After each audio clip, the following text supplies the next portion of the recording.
This is a real good story about Drew, a real United Airlines customer. After almost 4 years of treatments, I was finally cancer-free. My mom's like, where do you want to go to celebrate? I'm like, let's go somewhere tropical. And then Pilot hopped on the intercom and started talking about me, and I was like, what is going on here? My wife beat cancer too, and I wanted to celebrate his special moment. That's Bill, a real United pilot. We brought him drinks and donuts. We all signed a card. I was smiling ear to ear. Best flight ever for sure. That's how good leads the way. That's what I always say. You always follow the money. Yeah. This is Follow the Money with Mitch Moss and Pauly Howard on VSiN.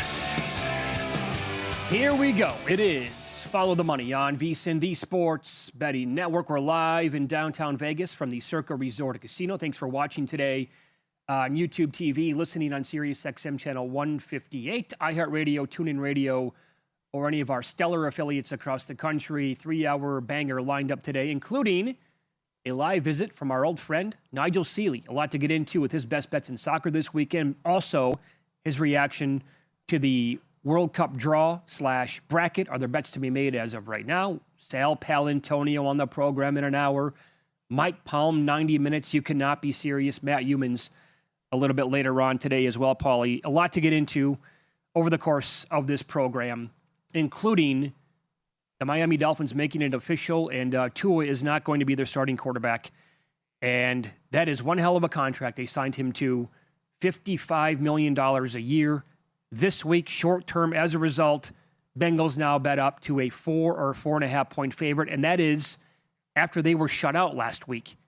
A little bit different story taking on the Ravens, and now you spin it here to take on Miami, and the total is 47.5 or 48 in this game. I'm a little hurt personally here because of the fantasy football playoffs, and I was clinging to Darren Waller like in multiple tight end leagues, like he could actually save the day.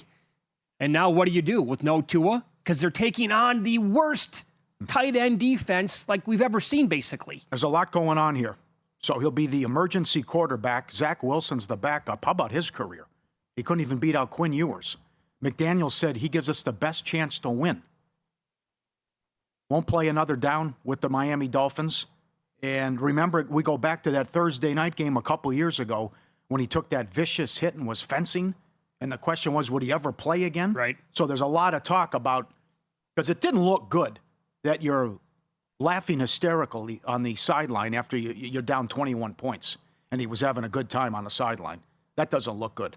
The comments about, did you just get your money and then call it good? And you get that big payday. Wasn't there that game around Christmas as well, many years ago against the Packers, where the same thing was happening and he was taking just shot after shot, and we're like, oh my God, man, this poor guy. Yeah, at that point, you might have to actually call it quits here. Right, because it speaks more to the stat that's incredible. He has 20 rushes this year. Only one is for a first down.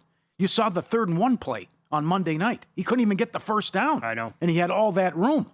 So it goes back to being scared, how many concussions he's had, and then did he just kind of shut it down and say, I'm good, once he got the big payday, which has happened numerous times in sports. The other numbers are staggering. He leads the league in interceptions. Every interception has been against a zone defense. He's 6 years in the league. So that begs the question, does he not know what he's looking at? I scrambled a little bit upstairs. Yep, and that also goes back to remember what Howard said after week 1? The Colts beat the Dolphins and blew them out, humiliated them. Former teammate Xavier Howard said, if the first read isn't there, he panics. Yeah, he has no clue. That's where he gives it. By the way, that's your bad beat incoming here. For those of you who bet Tua to have the most INTs on the year. Yeah, it is. We'll see how it shakes out, though, because Geno was at the top of the list, and why would the Raiders bring Geno back? Yeah. But if you can't cash a ticket on Tua at this point to lead the league in INTs, that's a pretty sick loss. Yeah, 17th in yards, 30th in QBR.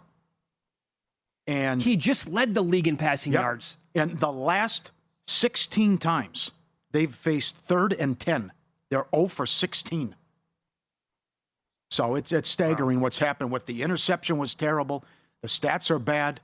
The zone coverage stats are bad. Can't take off and run, 20 rushes, only 1 first down. And, he's due $50 million. And this could be like Russell Wilson in Denver all over again with how they're going to try to navigate this and with the dead cap hit. So when it comes to something like this, right, I don't really feel like everybody deserves the blame because that's almost impossible. Like if you're going to create a pie chart, who gets the blame for the Dolphins? Yeah. Like, is it going to be 50-50 Tua and Mike McDaniel? Well, how about the ownership and the front office? How much blame would they actually get? Like, so if we sit here and tell you, and the problem that they're telling us with the team now is Tua, in fact, by shutting him down, he's not going to play for the team ever again. Then do we give Mike McDaniel a pass? No. No way. He's done a bad job. So how does that work, though? Are they both completely inept at their jobs? Well, I wouldn't say he's inept, but he's certainly been a disappointment he came in with a lot of hype and they made the playoffs 2 years in a row. But if Tua is to the point where he can't play, then maybe the offense is completely hamstrung. Where McDaniel, and he sounds like a buffoon every time he talks anyway. Yeah. So I kind of gave up on him like last year. Well, let's see what it looks like the rest of the season. Number one, but then I also go back to that playoff. Ewers might not be able to play. Yeah, that's true too. But I just think there's just too many bizarre decisions as well. We expected creativity and imagination. You don't get a lot of it. And how many times this guy try 55-yard field goals when it's 4th and 1? We got that 2 years ago. That the season that they put 70 on Denver and the creativity, because he was the guy who was instrumental with the San Francisco 49ers running attack and the creativity. And he brought that over to Miami. And with that combination there of Mostert and Achane, it was working, man. Mostert led the league in rushing touchdowns, and you would see all this misdirection and guys in motion, and you don't know where the ball's going to go, and they were really good on the ground. And that is just, I think they have the personnel, right? Like, Achane's awesome. Well, you like Ollie Gordon. I think Jalen Wright can actually be pretty good. Yeah, right. Waller being hurt was the bad deal at the start of the season. But also, why didn't you give Ollie Gordon more carries after he had a great camp and a great preseason? I know there's a lot of questions there. But I can tell you this, there's going to be a lot of bad quarterbacks or below average that are going to be starters next year. I don't know what's going to happen in the draft and how many guys are going to start. And I don't know where he winds up either. I mean, that's the other thing about Jets, Falcons, Raiders, Cardinals. Would you be shocked if Winston's a starter somewhere next year? What happens? Does Kyler Murray go to Miami? What happens to Brissett? Do they run it back with Penix? I don't know. There's going to be a lot of question marks. But what do the Jets do? I mean, what is Cleveland doesn't even know what they're doing. There's going to be a lot of openings and a lot of teams that need a quarterback next year. Yeah, and there's going to be a lot of coaching openings as always as well. So, okay, does Tua going anywhere in the league move the needle for you? I would say, to me, he does not. Is he an okay fit with the Falcons? I really don't think so. No? I think I'd keep going with Penix or Kirk Cousins. I don't think he's an upgrade from over one of those guys. Okay. I do think he is an upgrade over Geno Smith. Yes. But he could come out here. Yeah. To the point of what are they going to do? Win 6 games? Mm-hmm. I don't even know if they can get that high with him. Mm-hmm. But I actually think that he could make it work with Brock Bowers a little bit where the offense could look decent. But again, it's just like, man, I don't want to get too far ahead of myself and actually think that it's going to be a good thing for any of these other. Does he go to Arizona? Because Murray's not going to be back. Then, like you said, what happens to Brissett? But that team has a lot of weapons, obviously. But they're not going to win the NFC West all of a sudden with Tua as their quarterback. You said the Jets, so we want a guy who's never won below 40 degrees to play. Yeah, no kidding. In the Northeast. I know. That's a hard pass. That's the other thing. You have to look at domes or warm weather spots. You probably do. Because now, it's one thing he hasn't won. It's like 3 touchdowns, 13 picks now when it's cold. I take out the fourth quarter the other night, too. Yeah, you have to eliminate that. Yeah. Well, the Jet angle is he's 7-0 against the Jets, though. So that would be typical Jets. Hey, this guy's 7-0 against us. Maybe we bring him in. We don't want to lose to him anymore. That's right, yeah. That's something they would do. So let's completely jump in from the deep end here. What if Joe Burrow asked for a trade in the offseason? Oh, God, they'd get a huge return. Huge. Like, so if they, and I firmly believe that, too. Think about this. If Parsons got 2 first-round picks, what does Joe Burrow get? I mean, my God, you could talk me into anything here almost. Yeah. But if just pretend for 1 second that happens, right? And Burrow's on the move. Would Tua make sense in Cincinnati with all of their weapons? Or is it like what we just said? Well, they're going to play some of their games where it's 19 degrees outside. Yeah, fair. But you're talking about Jamar Chase, T. Higgins, Brown all of a sudden. Flacco looked good when he was in there, I know. However, I also don't want that guy they're going to have to completely revamp the offensive line. Yes, because how many, right? So you have to have like a brick wall in front of this guy. I don't know if there's one good fit overall. Yeah. I can't believe they gave him that deal. No, after all those, I'm not talking about performance. I'm talking about all the concussions he took. That's more And than how anything. That's right. like, how do you just say, here's $212 million, knowing that the next hit could be it? Is there a way that we can find a betting market to actually put down heavy wagers against that kind of thing as soon as it's announced, where any of these quarterbacks get paid, whatever it is now, $50-55 million, other than like a game-to-game basis? Like, hey, I want to bet that that's not going to work out. Like Tua would have been a hard bet against, right? There are several other guys who are like, well, we think we have our franchise quarterback, so here's all the money in the world, pal. Go make it work. Mm-hmm. You just have to like shake your head like, what? You're going to give him how much money? Yeah. Come on. That's something. That is wild. From how he came in, got off to a great start. Certainly had Tyreek Hill, but how great he was at Alabama. Yeah. And you saw what he did against Georgia when he came in place of Hurts. And then you got McDaniel now saying Quinn Ewers gives us a better chance to win. Actually, I'm glad you brought that up. Is Tua cut today if Tyreek Hill doesn't get hurt this year? I don't know, because he wasn't having a good year either. He was a pain. That's a tough question. Certainly he's going to have better numbers, but not taking shots down the field and all the interceptions, I don't think that's going to help his case. Yeah, it's not like they're going to be if Cheetah never got hurt, I don't think they're going to be like a 10-win playoff team. Yeah. No. That'd be a reach. No, you're right. Yeah. Want to bet smarter this season? VSiN has a perfect gift for you, the sports bettor in your life. We got the Bowls coming up. We'll talk about the bowl game kicking off in less than an hour in moments. Take advantage of our holiday special. Get VSiN Pro access through May 1st, just $79. Every best bet, every host, every guest. The betting splits, DK and Circa. The AI-powered prop tools, 24/7 video, full show replays as well. You'll get all the postseason betting guides and expert picks. Limited time holiday special, and the college betting guide is phenomenal. Check that out for the playoffs Friday. VSiN.com/subscribe. Get your betting edge today. VSiN.com/subscribe. Get it now. You're right. 2 bowls coming up today. One in the next 50 minutes or so, we'll call it, before they kick off. We'll talk about those, and I'll tell you about a team in this role that is 13-30 straight up over the last 43 games. Details on that next here on VSiN.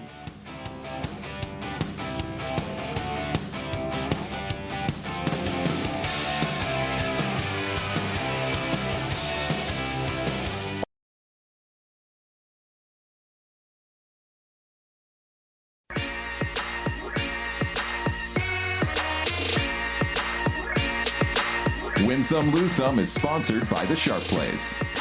Were you a winner last night? Wow, winning. Or was it a rough one? Well, they can't all be winners, can they? Loser! You're a loser! Pauly Howard recaps the night in sports betting in Win Some, Lose Some. All right, the Knicks get it done. They win the cup. They won't hang a banner. 11-1. Cash that ticket. Hope you made some money if you had 35 and 25-1 on the Spurs. They had the lead in the second half, but the Knicks were great. And chemistry coming together. They're playing great ball right now. Nice win for the Knicks and a nice tournament. That was an excellent basketball game for the first 3 quarters. Yep. And that's when the Knicks, down 94-87, they just put their foot on the gas, and the Spurs had no answer, and they blew right by them, Yep. and that was the ball game. Man, the over, 227.5 up to 233.5. That gets there. The bowl game, Jacksonville State and under, +3 to -3.5, and 50.5 down to 47.5. Both winners. College hoops, Miami, Florida International over. 156 up to 162.5, 98-81. Texas and Lemoyne under, 161 down to 152.5, 95-53. And Ryder under 135.5 down to 129.5, 65-57. Subscribe, be part of the team. VSiN.com, our radio and podcast friends. You always want to see these tweets and videos at Pauly Does Vegas on Instagram. Send them in, we'll put you on. Imagine you're on a safari, you're on a tour, or having dinner, and you see this. How about 2 hippos ready to battle? And look at the big fella move. I mean, they're scooting here. I mean, look at this. You're capturing the camera. Then they come in and they're locking jaws here as they open up. Just right outside the restaurant. Yeah, right outside, yeah. Yeah, it looks like a restaurant to me, yeah. I have no idea where they are, but they start going at it, and they're fighting, and they got the mouths open, locking jaws and going at it. Tit for tat. Mano-y-mano. Oh, you know, 12,000 pounds there? Whatever it could be, combined. Look at that. Wouldn't you love to go on like a 2-week safari sometime? In about 2 weeks. But Well, whatever. Name the days. Yeah, right. But then Just for the chance to see something like this? Yeah, that's wild. Go back. Okay, enjoy your meal now. And off they go. They're done. There's the entertainment the part of the evening. Yeah, you look, and all of a sudden this guy's come running in about 20 miles an hour. It's like, where's he going? He's ready to battle and throw Hey, down. meet me outside Joe's Yep. in a half an hour. We're going to battle. God. You sent this in. Dog teaches himself how to sled. Picks it up in his mouth. Sets it down like the saucer and all the way down. Not even a big hill. No. Imagine taking this guy to a really nice hill. No kidding. That's wasted. But how smart he is to figure this out and just picks it up himself, sets it down, jumps on it. Piece of cake. Excellent. One vicious beat. NHL, Montreal Flyers first period under. No score, a minute left. 2 goals to put it over. Before the line moves, sharp plays already there. They don't just follow the market, they help shape it. You're not going to outsmart billion-dollar books of full-time sharps on your own. AI plays up 50 units, great sources, active across all sports. They deliver the edge serious bettors rely on. Free reports, alerts, market-moving insights, straight to your inbox or X-feed. They've been at it since 2011. They back it up with documented results, logs, and transparent receipts. Sharpplays.com. Stay ahead of the line. Sharpplays.com. Go get them. All right, so coming up in less than 45 minutes, in theory, we're going to get Old Dominion and South Florida here in a bowl game. South Florida opened up about 7.5-point favorites. They are down to 3.5, 4. I'm seeing now 4.5s again. So some money coming in South Florida after it was driven down to, I think, 3. Touched earlier today. Here's the deal. Their quarterback, Brown's not playing, but also you flip it, ODU, their quarterback has entered the transfer portal. Now, the backup quarterback, Gaston Moore, 20 pass attempts, 7 carries during the regular season. He got work in 6 games when he came in from Tennessee. But this is a chance now. It would give South Florida its 3rd season with 10 wins. Their D-line coach, Kevin Patrick's going to serve as head coach, as obviously their number 1 guy, Alex Golish, was hired at Auburn. And so you got a lot of movement here, Pauly, in these games and with the point spread overall. Do you think there's a bet to be made, or have you made one already here? You could maybe do a same-game parlay with stuff that's correlated with maybe ODU's played 5 straight unders with maybe team total, the game under, and stuff like that. Now, it's a battle for Brown, who's a good quarterback. Hartline's coming in as the new coach. Mm-hmm. But Brown is going to coach in this game, and he's going to help with the offensive play calling, as he had a great season. I'm concerned about they were thinking playoff and got off to that great start by blowing out Boise and had some other good wins. Beat Florida. That's right. And then they're in this game. Certainly the coach leaves and the uncertainty of who's going with them with the other coaches. But the ODU thing is a mess as well. So I would lean ODU with the points. And I think you make the case, the total opened 55.5. It's down to 52.5 in some spots. But I don't know enough about Gaston Moore, who was an old man and a vagabond traveling all over the place. We'll see if he gives them a better opportunity. But it is interesting that this tug of war is going on right now between Brown. Does he go to Auburn? Can they put a nice package together at South Florida to keep him? That's what Hartline's talking about and trying to make that. In the meantime, he's just going to help coach and call some plays and see how this goes today coming up in an hour. Yeah, and here are some numbers on the Old Dominion situation. Again, they're going to be without their starting quarterback, Colton Joseph, also a 1,000-yard rusher, had 34 total touchdowns on the year. 13 of those came on the ground, 6.4 yards per carry on 150 rushes. Their backup is Quinn Hennikel, only threw 15 passes in his redshirt freshman season after throwing 25 passes last year. Old Dominion, 12th in the nation in yards per play on offense. The defense, very good, allowing 4.79 yards per play. As Adam Burke wrote today at vsin.com, they were clearly the second-best team in the Sun Belt. Mm-hmm. But they were in the East Division with James Madison, and nothing you could do about that. So, again, this number opened 7.5, and because of all the movement here with the players, and there's no Brown at quarterback, shop around. Again, if you like the ODU side, looks like there is a 4.5 out there that's available still. They have won 5 in a row, and I mentioned every game went under. When they played James Madison, not pretty. 63-27. Yep. Tough. And the other one yep. that we have, hold on, let me give you this as well. Sun Belt Bowl matchups against the American Athletic, Mountain West, and Conference USA have been high scoring. In those games since 2004, the over is 32-15-1. There is that. And there's another angle here from Steve Makinen at vsin.com for the other game. This is Louisiana against Delaware. He pointed out today that playing in the small underdog role of less than 7 points has not been kind to Conference USA teams. The record overall is 13-30 straight up, 15 and 28 ATS since 2001. That would be Delaware here as the very small dog here at Circa, now catching 1 point against the Raging Cajuns. It's a great story. Their first year of FCS, Delaware makes a bowl and has a 6-6 season. Yep. They played a lot of high-scoring games this year. They beat UTEP in their last game, 61-31. A little bit of over money, open 58.5.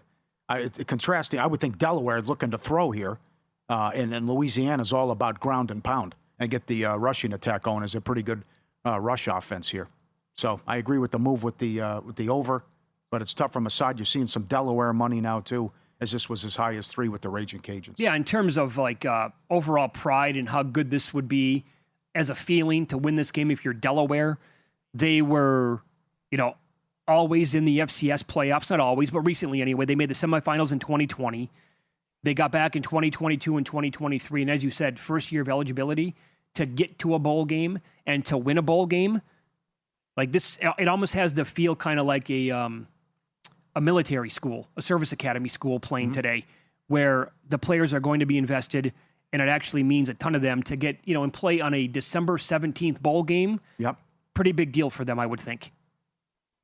But does that mean that they're worth a bet overall? Defensively, they gave up over 6 yards per play. They ranked 116th in the country.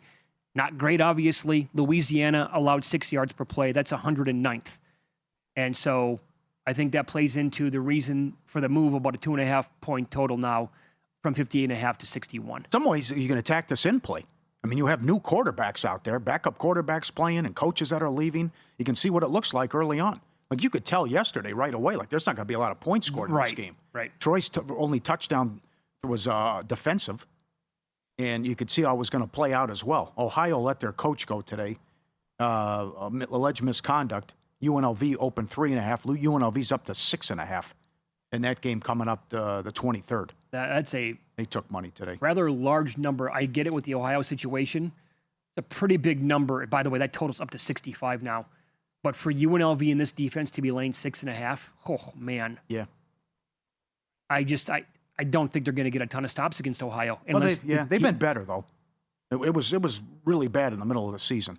But they did a nice job down the stretch. But it's just a mess with Ohio now, who they're going against with this situation. The guy was put on leave December 1st. And that came down today. What do you make of the NBA schedule?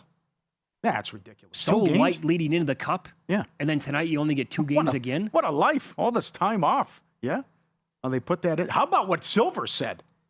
They might look at playing these games in storied college basketball venues. Well, there you go. If they actually do that, makes sense. that's a huge winsome if they actually do that. Play at Hinkle or Cameron or something? No doubt. That would be awesome if they pull that off. Nigel Seeley from the Betting Weekly Studios on the program next. We'll discuss the World Cup draw and get his best bets in soccer for the weekend on Follow the Money. It's VSiN, the Sports Betting Network.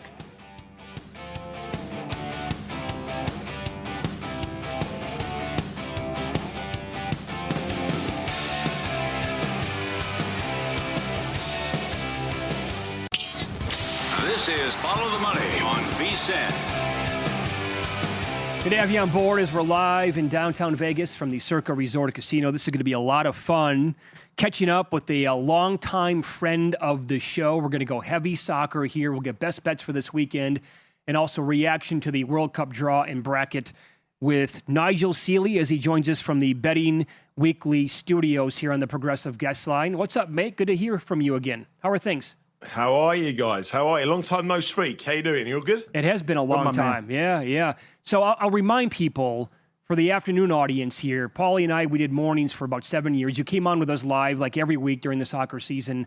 I think it was one of your first appearances on the show back in 2017. We're talking about the 2018 World Cup, and you're like, might want to get on Croatia, grab a piece of them at 66-1. Well, fast forward a couple of months, they made the World Cup final. They didn't win it, but they got there. And we're like, Jesus, man, Nigel, you think he knows what he's talking about? So that was great, and we've known you ever since. And we'll get into that World Cup, obviously, coming up. That's going to. It's gone down. It's gone downhill ever since, hasn't it? Yes, it has. It's gone downhill ever since. Well, we'll find out if you have anybody like Croatia at 66-1 from that 2018 season. But let's begin with the card that we have in the Prim this weekend. Don't look now. Man City is 2 points back in the table. And they're red hot right now, and they're taking on West Ham this weekend. What do you make of the numbers for this match? Well, first of all, we've got an incredible title race over in England. You got Arsenal, obviously, have set the pace at the early stage, and everyone thought they may have wrapped it up already. But Man City are chasing them down, and Man City are the team that have seen it, done it, won it, know exactly what they've got to do, and they've got the most prolific goal scorer in world football in Erling Haaland, who just turns up on the pitch and scores goals. His record is absolutely phenomenal. 36 goals, I think it is now in 22 matches, 24 matches in all competitions this season. Breaking goal scoring records. And I think that every chance that, if they win the title, they need to wrap this guy up in cotton wool, because any injury to him or any problem to him, they're going to have some serious problems to replace him. Manchester City in this match are very heavy favourites. They're -$5. You would expect them to beat West Ham fairly comfortable. West Ham aren't the very best of sides. They have had a little bit of improvement under their new manager. But the big problem for West Ham is the number of goals they concede. I mean, they conceded an alarming amount of goals. They played in a crazy match of the weekend against Aston Villa, conceded 3 goals when they were in winning positions twice in that match, scored after 22 seconds and could hold on to the lead. They just concede too many goals. And when you're up against Manchester City, who are free scoring, they played again tonight, Manchester City, and just won with the reserve side 2-0. Very, very easy win from in the League Cup. They scored 3 at Crystal Palace in the weekend. Haaland again got 2 goals in that game. They've scored at least 2 goals. I think it's now in their last 11 matches. How on earth can they not score against this West Ham side that is really, really poor defensively? So Man City are going to win this match because they have the better squad. Phil Foden is in fantastic form, and West Ham defensive frailties they're there all to see. I think the angle in is basically how many you think West Ham are going to score. You can bet them to score more than 2 goals. I think that's a decent wager. You can bet them -2.5, -2 on the Asian handicap. I think they should cover that. But I just think this could be a very, very high-scoring game. And Manchester City could end up winning this very, very easy. I mean, if you look at the head-to-head record between the two sides, it's not very good if you're a West Ham supporter. They just get beat by them, and they get beat very, very highly. So for me, Man City keep the pressure on Arsenal with a very, very easy win. They played twice last season and won 4-1 and 3-1. The season before, 3-1, 3-1. And in the last 9 matches for Man City have played West Ham, they've scored at least 2 goals. So it's going to be Man City again to score at least 2 goals. So over 2.5 goals, over 1.5 goals. Man City will cover the goal line, I think, probably on their own, and they'll win this one fairly comfortably. All right. You're stepping out here. Wolverhampton, 16 matches, 2 points, 14 losses, -26 goal differential. What do you think Wolverhampton here? They're +260 against Brentford. Well, I think there is no doubt about it that Wolves are the worst team in the Premier League at this moment in time. At the start of the season, they weren't considered to be the worst side. They were around about 2-1 or 3-1, I think, to get relegated. So they're not performing anywhere near what they expected, and they're probably the worst performing side at this stage ever in English Premier League season.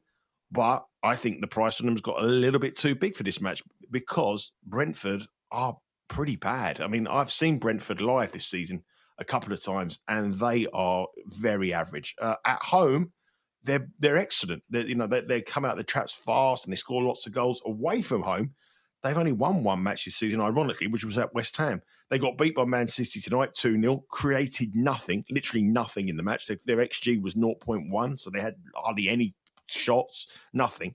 They played Tottenham at the weekend. They got beat to the last away game. They got beat 2-0 by them.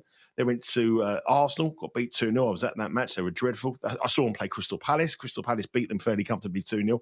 So they've lost their last 5 road matches. They've only scored 1 goal, and they've been conceded 2 goals in every single match. And Wolves have just come in on the back of what was their best performance of the season by a mile, where they should have got something against Arsenal. I mean, it was the last-minute kick of an own goal, actually, that got Arsenal the 3 points against Wolves. And if they can replicate that form, they can beat this Brentford side, because this Brentford side is pretty bad.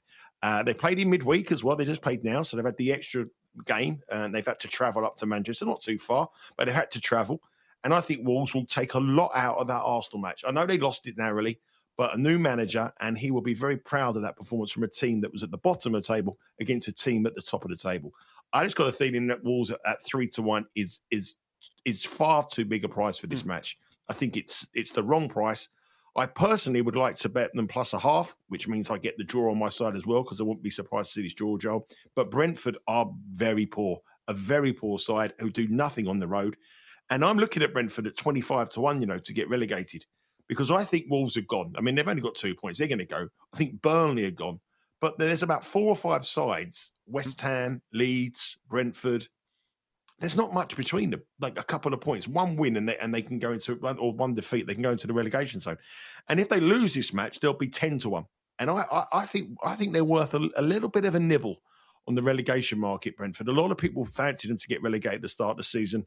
They've done a little bit better than what we expected, but they are a bad side. And they have, to me, I think they're a fade. I think they've lost a few players as well to the AFCON. I think they've lost 3 players to the AFCON, which is the African Cup of Nations, where some of the big players in the Premier League have gone.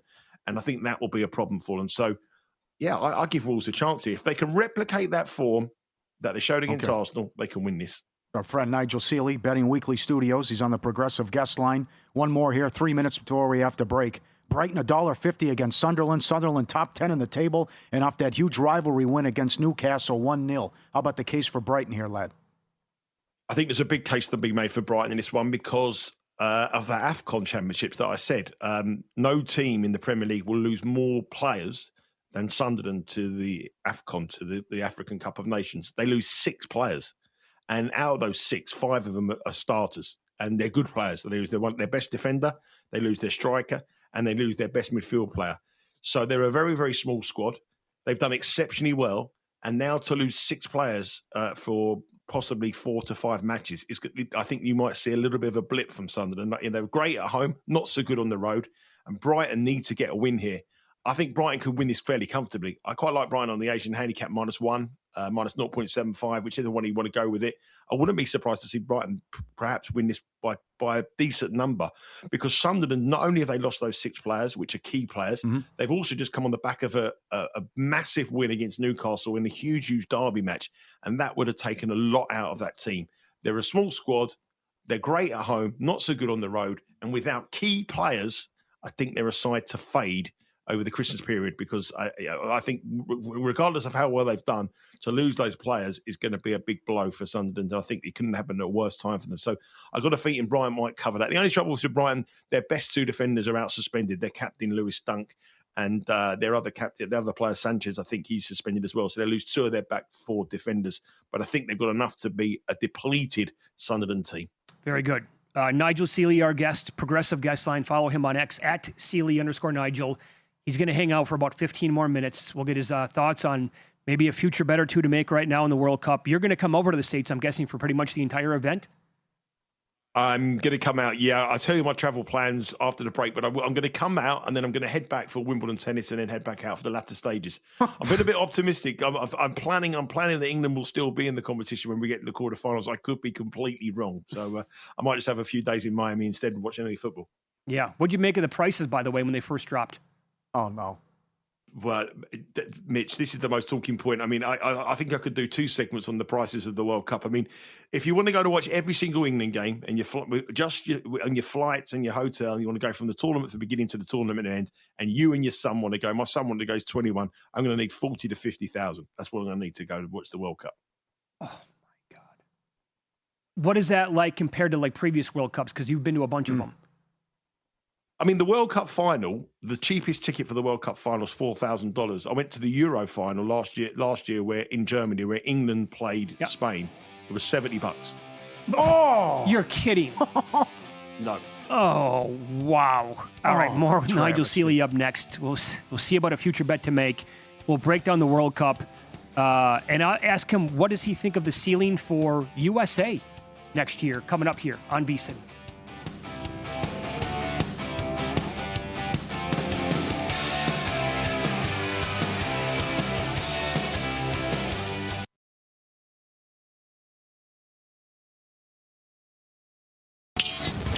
This is Follow the Money on VSiN.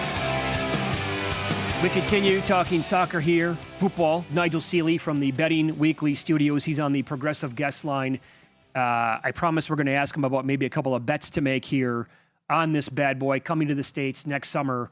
But you were telling us something during the break. Can you elaborate here on and it's been a big talking point, rightfully so, about how expensive it is for the tickets next year. But compare this to people here listening in the U.S., what it's like to go to the World Cup finale and something that you have that's called Club Wembley. Yeah, I mean, the thing is, the ticket prices in America are a lot more expensive generally than anywhere else in the world, especially in England as well. I mean, I'm very lucky to go to a lot of stuff in America, and you pay a lot of money. I mean, I went to see U2 at the Sphere at the Sphere, and I paid about $800 for that. Now, that wouldn't have happened. Like, you wouldn't get that in the UK. It'd be about $100. So things are more expensive, but the differential here is crazy. So the World Cup final, there's 3 bands. You have category A, category B, category C. Mm-hmm. And you go into a ballot if you're successful. People have an application. Now, this is just to stand at the World Cup final. The cheapest ticket is $4,800. And the most expensive is $8,200. And all it is you still have exactly the same thing. You don't get any hospitality, no drink. You're just in a nicer view of the pitch. And the middle section is about $6,000.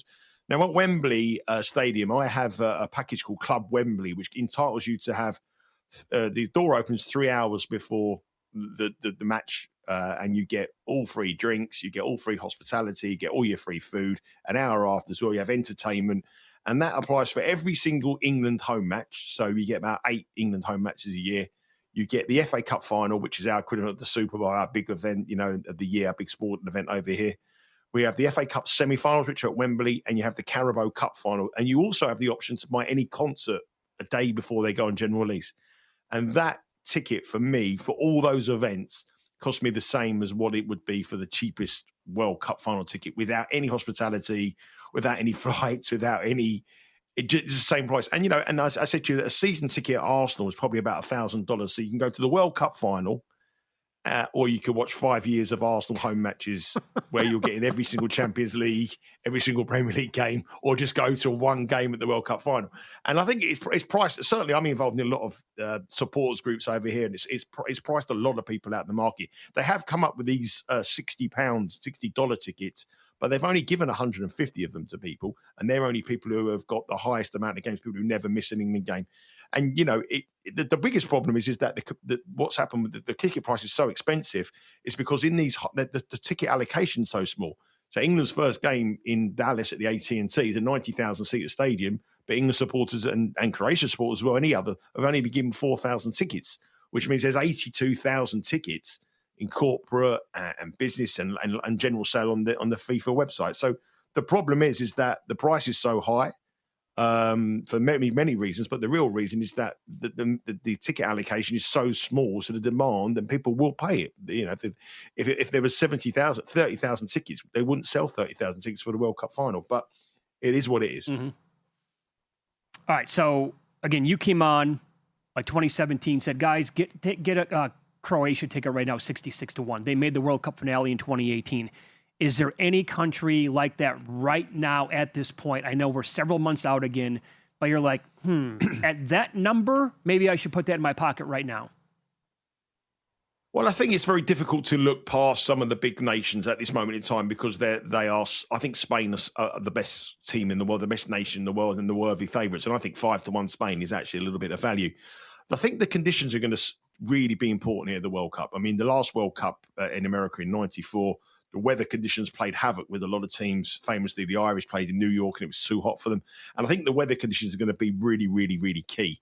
So a lot of the England games kick off at like mid-afternoon in Dallas, in Mexico City. They could be playing Mexico City against Mexico in the last 16.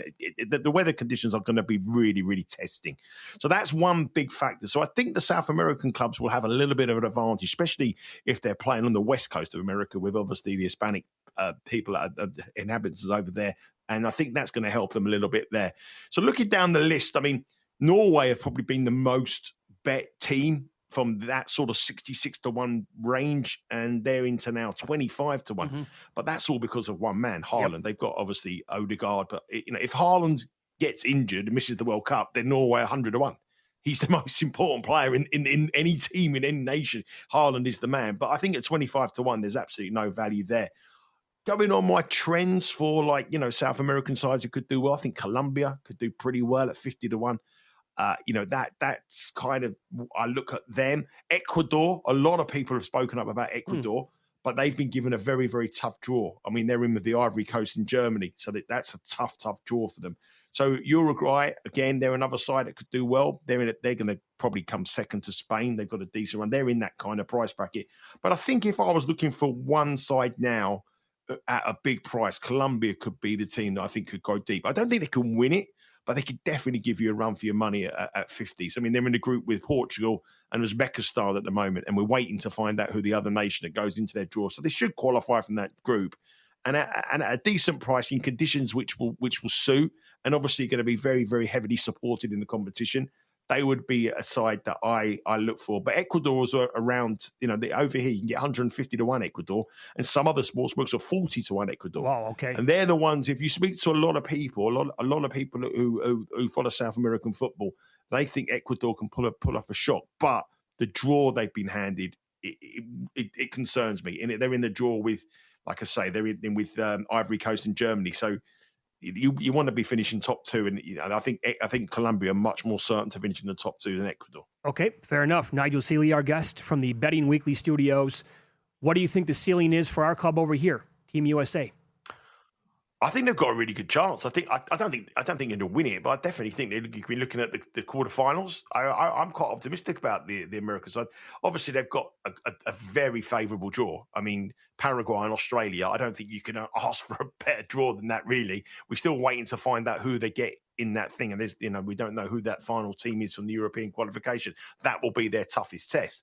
But I think with all host nations, you need to get off to a fast start. So if they can win and the country can get behind them, support them and get them going, then that's going to take that momentum will take them far. And I think they've got a world-class manager, one of the best managers in the tournament in Pochettino. You know how highly I've spoken about him over the years, haven't I, Pauly, about Pochettino? I always felt he should have been the Manchester United manager when the opportunity to get him. I think he's working on it. He hasn't had to. He's got a lot of time with his players, and he's got a squad of players that are getting better and better and better. A lot of players playing over here in the English Premier League who've been doing really, really well. I'm watching one of them now play for playing for Fulham, Chris Richards. They've got some good players. They've got goal scorers. They've got solid defence, good goalkeeper, Pulisic as well, playing it over in Italy as well. So I think they'll do well. I think the draw is favourable for them. They need a little bit of luck to go well, but I think if they can get to the quarterfinals, and even if they can get one step further and get to the semi-finals, that's amazing. But I wouldn't rule them out. I think if you look at it, they're 80 to 1 to win it. I don't think they'll win it, but I think they could win. I think they do or win their group. I definitely think they'll win their group. So their group will be the Bay. Paraguay and Australia are nothing to worry about. They'll beat them. Paraguay, a bit unknown, but I think with home advantage, they should beat them as well. So I think they'll do all right. I think very good. Okay. I love the optimism there. Okay, in about 90 seconds here, what about your club? England, they're plus 550, second shot on the board. Well, I think we've been there close. We've got to 2 finals of the Euros. We've got to quarterfinals of the World Cup, semi-finals of the World Cup. The reasons why we never went any further was because our manager, Gareth Southgate, our previous manager, wasn't a very tactically astute manager. We now have a world-class manager in Thomas Tuchel who can make the tactical adjustments, and we've got a very, very good squad. We've got cover for every position. The problem is, I think the weather will cause us problems. After a long season in the Premier League, I think, kicking off at Dallas lunchtime, then potentially playing in Miami in the quarterfinals. We could be playing Brazil in Miami in lunchtime. I can't see that being any help for England. I think Brazil in those conditions will thrive in that. Boston in New York, lunchtime conditions as well against Ghana in Boston. I don't think that will help England. But player for player, we've got as good a chance as anybody. My only worry is that we heavily rely on Harry Kane. I mean, he's having an unbelievable season, but without Harry Kane, we don't have a backup striker. We have backup everybody else. We have backup midfielders. We've got Phil Foden, Cole Palmer. We've got Jude Bellingham in that midfield area. But I worry about our backup with Harry Kane. If Harry Kane gets injured, I think we're in trouble. But if England don't make the semi-final, I think it'll be a disappointment after how long we've done. And a bit of luck along the way, we can do it. But I just think the conditions and the evening matches might suit us. But in the blazing sun against South American sides on the west coast of America, I'd want to be with the South Americans, I feel. Very good. You can follow Nigel on X again, at Seeley_Nigel. He joined us here from the Betting Weekly Studios. Dynamite, my man. Great catching up. Thanks so much, and have a great weekend. And you guys have a good one. Yeah, have a very happy Christmas. I won't speak to you in the new year. Take care. Same to you. There you go. Happy holidays, buddy. Merry Christmas. I know a great pizza spot you can go to in Dallas. There you go. Line them up. Up next, the great Sal Paolantonio makes his weekly appearance. We'll talk Week 16 National Football League here on Follow the Money. It's VSiN, the Sports Betting Network.